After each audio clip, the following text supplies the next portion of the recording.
berita anugerah hari ini, pertanyaannya, mengapa dia dinamakan Kristus yang artinya yang diurapi?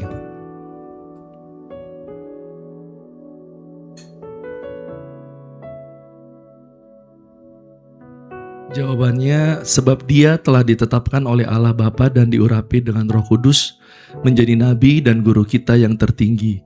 Dia telah menyatakan kepada kita dengan sempurna seluruh rencana dan kehendak Allah yang tersembunyi mengenai penebusan kita.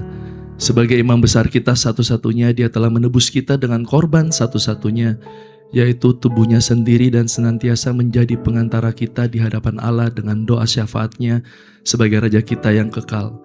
Dia memerintah kita dengan firman dan rohnya serta melindungi dan memelihara kita sehingga tetap memiliki keselamatan yang telah diperolehnya. Ayatnya saya akan bacakan di Ibrani 10 ayat 14.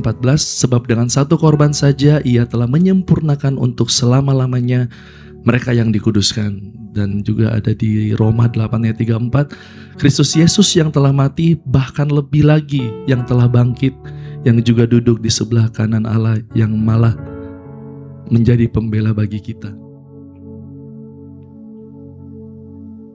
Seringkali kita menjalani kehidupan dengan perasaan bahwa kita harus menjadi cukup baik terlebih dahulu supaya kita bisa layak datang kepada Allah. Kita melihat kegagalan, dosa kita, kelemahan kita, dan kekurangan diri kita, lalu berpikir bahwa keselamatan bergantung pada seberapa baik kita menjalani kehidupan. Tetapi Injil membawa kabar yang berbeda.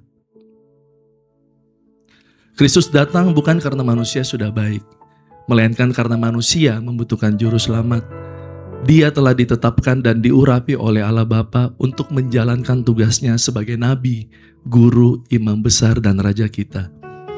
Kristus tidak membawa korban dari sesuatu yang lain. Ia sendirilah yang menjadi korban bagi dosa kita. Ia menyerahkan tubuhnya sendiri di kayu salib sebagai korban yang sempurna dan satu-satunya. Karena itu, dasar keselamatan kita bukanlah kebaikan kita, bukan keberhasilan kita melawan dosa, dan bukan juga kesempurnaan hidup kita. Dasar keselamatan kita adalah karya Kristus yang sudah selesai. Ketika kita gagal, Kristus tidak gagal. Ketika ketaatan kita tidak sempurna, ketaatan Kristus sempurna. Ketika kita tidak mampu menyelamatkan diri sendiri, Kristuslah yang mengerjakan keselamatan itu bagi kita.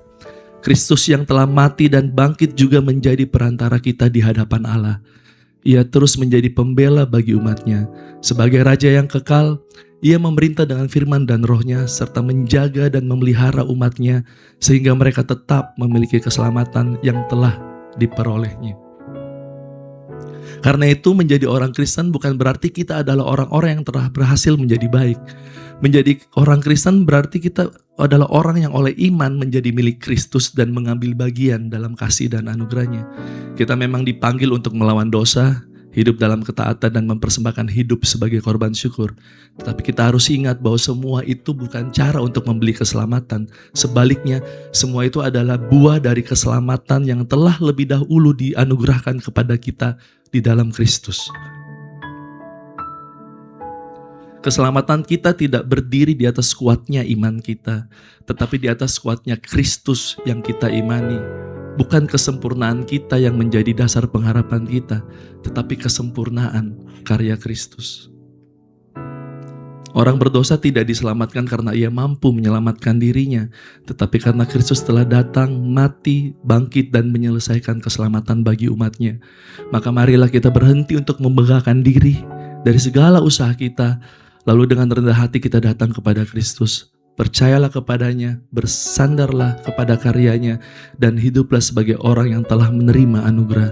Sebab keselamatan kita bukanlah hasil dari apa yang kita lakukan bagi Kristus, melainkan apa yang Kristus lakukan bagi kita. Jadi tidak terbantahkan mengapa dia dinamakan Kristus yang diurapi.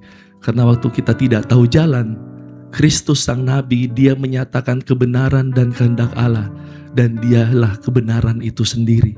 Waktu kita bersalah di hadapan Allah, Kristus sang imam, dia mempersembahkan dirinya dan menjadi pengantara kita di hadapan Allah.